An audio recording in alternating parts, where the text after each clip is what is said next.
Regulatory perspective in drilling focuses on a central well integrity message. Cementing is not only a construction activity, it is the establishment of a hydraulic barrier that must be designed, installed, verified, documented, and managed across the life of the well.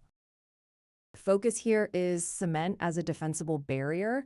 Casing provides structural containment, but the cement sheath provides isolation between the well and the formations around it. Cement is one of the most important components of long-term well integrity because it occupies the annular space between casing and formation. Its purpose is not simply to fill that space, its purpose is to prevent unwanted fluid movement.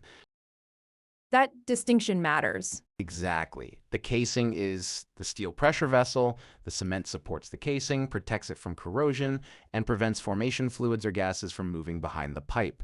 If that isolation fails, the well may retain casing but lose hydraulic integrity. From a regulatory viewpoint, the question is therefore not was cement pumped. The stronger question is was the required barrier established? So the outcome is isolation, not the activity itself. Zonal isolation is the first practical test of that outcome. Cement must prevent communication between formations and between formations and the wellbore. That becomes critical where pressure zones differ, where hydrocarbons are present, or where protected aquifers must be separated from well fluids. And the source material on casing and cementing reinforces that point. Cement outside casing is expected to stop fluids from migrating upward in the annulus. Correct. A continuous sheath is essential. If mud is not properly removed before cementing, or if casing is poorly centralized, cement may preferentially flow through the wider side of the annulus and leave channels behind. Which means the barrier may appear complete in the program, but not be complete in the well. Precisely. That is why zonal isolation has to be treated as a risk control, not as a routine line item. That leads directly to barrier verification. Designing a cement job does not prove that the barrier exists. The operator needs evidence that the intended barrier was actually established.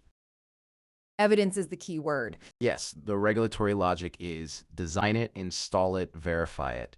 The workover procedures in the source material also emphasize program execution, record keeping, pressure control information, cementing details, and critical operation supervision. Those are all part of demonstrating control. The well control material makes the same principle visible from another angle. Primary control depends on maintaining hydrostatic pressure above formation pressure. Secondary control depends on mechanical barriers such as blowout preventers. Cement integrity supports the broader system by helping isolate formations and preserve the well's pressure envelope. So, verification is not administrative, it is technical assurance. Correct. Depending on the well design and risk, verification may include pressure testing, cementing data interpretation, cement evaluation, or another suitable method.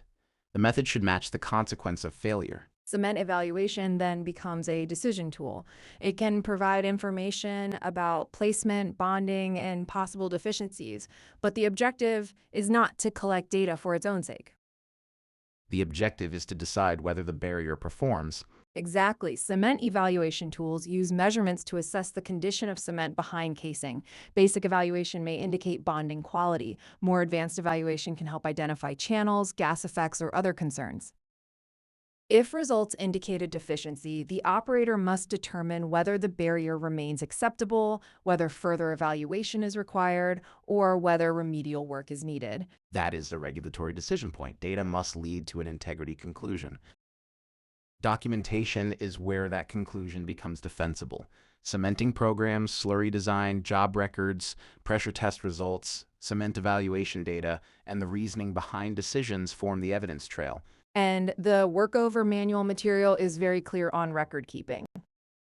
It identifies casing and tubing tallies, tour sheets, casing cementing details, wellhead work, bottom hole assembly condition, and current kill sheet information as important records. That operational discipline supports regulatory confidence. The life cycle point is equally important. Cement that performs immediately after placement may later face pressure changes, thermal effects, mechanical loading, corrosion, or other well conditions. Integrity management cannot stop when cement sets. That connects cementing to abandonment as well. Yes, the casing in cementing material explains that cement is also used to abandon wells by sealing the wellbore to prevent fluids and gases from migrating to surface. The same regulatory principle applies. The barrier must be suitable for its purpose. The key message is concise. Good cementing is not about placing cement, it is about establishing and demonstrating a reliable barrier. From a regulatory perspective, three questions remain central. Was the cement barrier properly designed? Was it installed as intended? Is there sufficient evidence that it provides the required isolation? That is the difference between a cementing operation and a defensible well integrity barrier. Quality cement, verified isolation, and long term integrity.